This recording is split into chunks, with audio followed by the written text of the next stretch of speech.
Okay, so how did you guys like that April Fool's video I did earlier? I liked it. I had that idea for a while, about 2 weeks or so, the Usopp Sogeking thing. I thought that would be fun. But this video is not going to be an April Fool's one. I just wanted to let that right out of the gates. I know it's still April 1st when I'm uploading this, so I just want to make that clear. So some of you might have actually already heard of this, but the information just dropped, I think it was yesterday, in Shonen Jump. So Yu-Gi-Oh! Vrains, which is something that I started to review and then stopped after episode 2 and then stopped watching after episode 5. Not that I didn't like it, it's just that other things in my life going on, I just kind of stopped into the groove of things, and by the time it was like episode 30 or 35 when I was like, hey, maybe I should get back into this, but it was, maybe I'll go back and watch it again someday in one big thing, because there's really not that many episodes of it. I think there's only like episode like 46 or 47 that's about to air. Now, it was originally stated that Vrains was going to go like on break, and then there was going to be like a season 2. I think there's one more episode left. I think that's going to air on the 4th, and then after that it was going to end and then come back later. This information that we got yesterday actually reveals that it's in fact ending. Yeah, I know, right? So, I mean, I wasn't really way into it, so I can't really tell you the story, like what would happen with Yusaku or Playmaker or whatever with that. I don't even know who the real final enemy was, but I do know it's ending, but don't fret, because Yu-Gi-Oh! Will never die. I think the original creator said that, like, it was going to end after 5Ds, but here we are, like, you know, in like 3 renditions later, you know, we had freaking Zexal and then Arc V and now Vrains and now this new one that we're going to be getting. We don't have a name for this new series yet, but we do have a view of the protagonist in New Jump, as well as a brief description of what's going on here. So here is the design of the new Yu-Gi-Oh! Protagonist. So instantly, the best one. I mean, maybe not as great as Yugi, because that's kind of like a staple. Like, you can't do better than Yugi, but hey man, I've been saying this for years. You gotta keep giving them crazier and crazier hair, okay? Yu-Gi-Oh! Protagonists are known for their wacky hair, but, you know, ever since Yusei, I've been feeling like they've really been phoning it in. You know, Yuma and Yuya and Yusaku really didn't even have much of a luster to bring to the role, but this epic main right here, I love it. I absolutely love it. Not only are they adding the spikes, not only are they adding the rainbow horns, not only are they adding all that, but they're also adding a snake in his hair as well. And I believe this snake is actually going to be his dueling guide. You know how every rendition of a Yu-Gi-Oh! Protagonist has to have some sort of spiritual entity that guides them on their dueling quests. You know, Yugi obviously had Yami or Atem. You know, Jaden had Yubel. Yusei, I forget who he had, some dragon or some shit. I know Yuma had Astral, the ghostly dude with the cowlick that, you know, held his, you know, arms like this constantly. But I think they're just going to incorporate the snake in this dude's hair into the new spiritual guide. So they'll always, like, it really is bringing it to light what has been, you know, really what should have happened years ago, and that the hair itself becomes the guide of the duelist. Makes perfect sense. Also, something they're going to... Sorry, I knocked my cap over. Something else they're going to be doing that I just love is that you might notice the last few Yu-Gi-Oh! Series have been constantly, you know, being pressed into the future. You know, Yu-Gi-Oh!, the original series of Yu-Gi-Oh!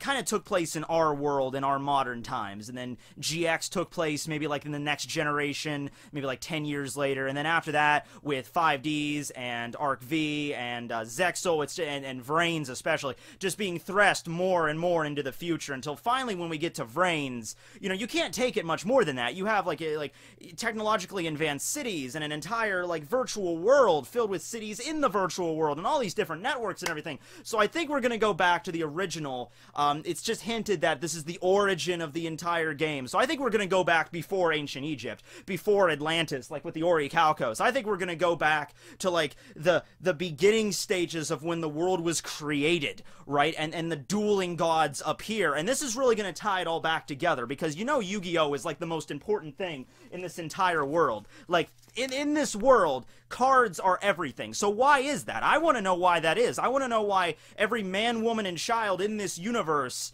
is, you know, strangely spiritually connected to these pieces of paper in some way, shape, or form, no matter what the era. You know, so I want to know about this. So, hell, this protagonist could very well be that dueling god that has been foreshadowed ever since the original series. if you missed out on that, you're just not paying attention to the series correctly. But in each Yu-Gi-Oh! Adaptation, ever since the original, there's been strong hints that a dueling god is present. And this has been something they've been building for the better part of 20 years. You know, when did the original Yu-Gi-Oh! Anime start? You know, we're not talking about season 0 for obvious reasons, but wasn't that like in, you know, 1999, 2000, 2001, something like that? So we're getting close to 20 years here. Finally, the dueling god has been revealed, and this is probably what he looks like, although I didn't think they were going to make him a main protagonist, okay?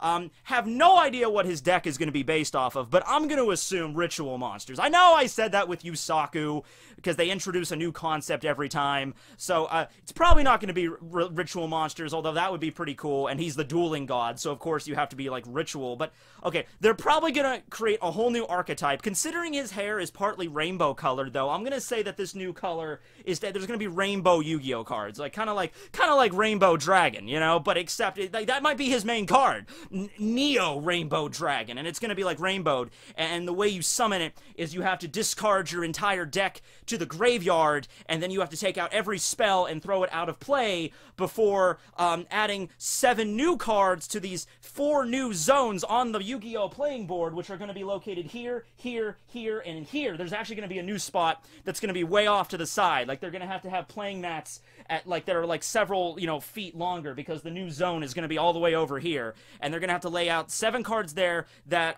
from their graveyard decks, and then they can finally summon a single rainbow card, but that single rainbow card will be strong enough to wipe out your opponent in 2 turns, unless he himself or herself summons a rainbow card. I think that's the best possible goal. I think like the only thing they could do at this point, I mean, they're running out of colors, right? We have blue, we have pink, we have green, we have orange, you know, we're running out of colors here, guys, okay? So rainbow is really the only move forward, either that or the ritual thing, but I'm kind of holding out for the ritual thing, but rainbow things is fine too. Yeah, I am pumped for this, you know. I've been kind of out of Yu-Gi-Oh! The anime. I don't know what it is.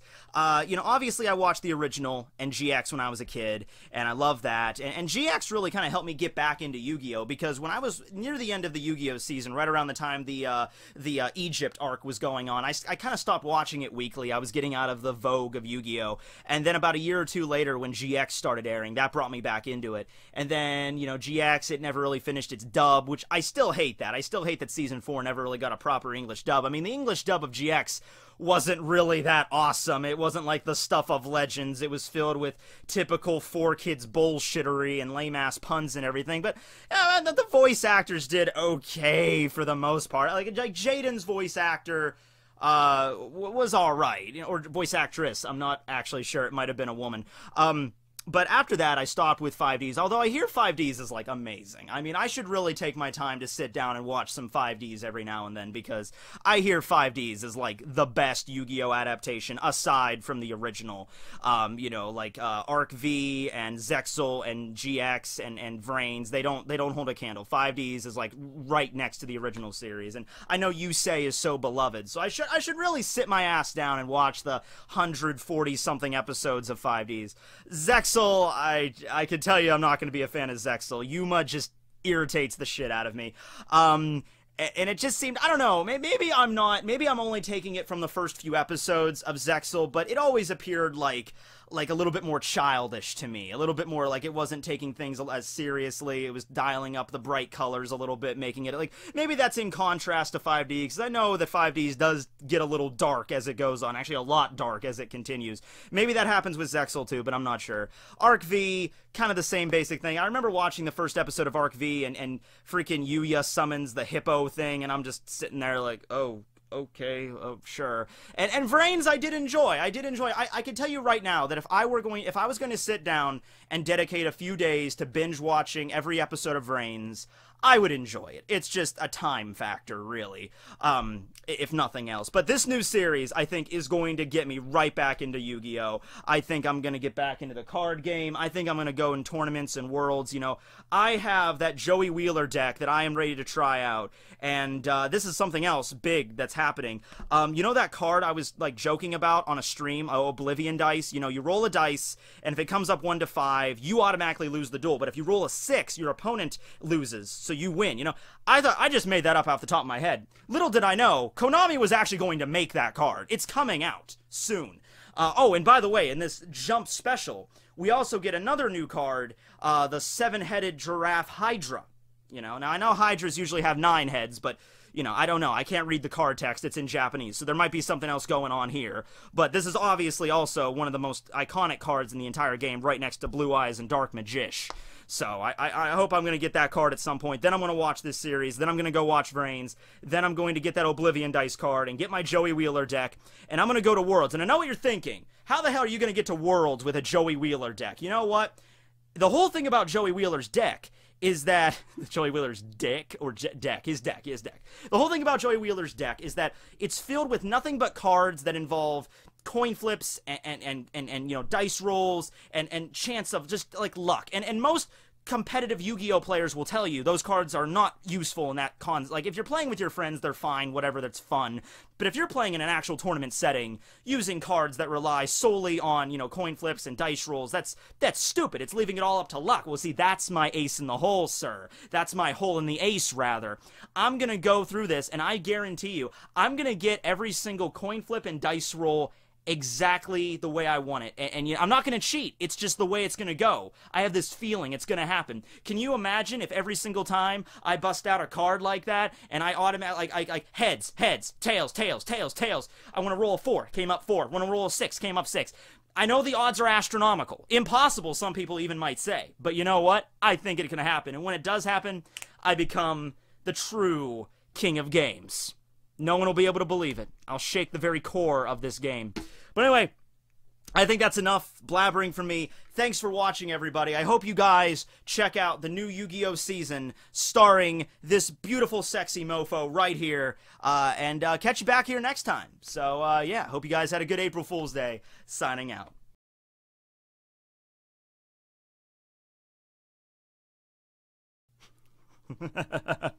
Okay.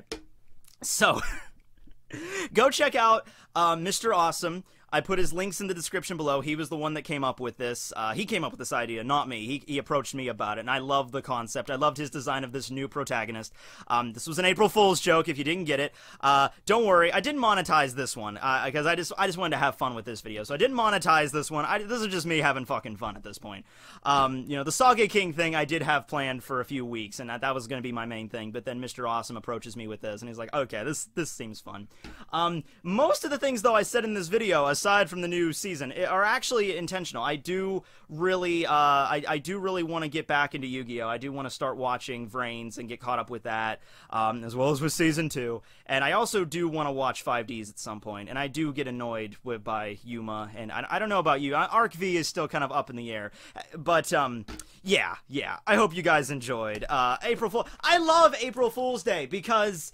it's like National Clickbait Day, alright? It's like, let's just have fun with this, alright?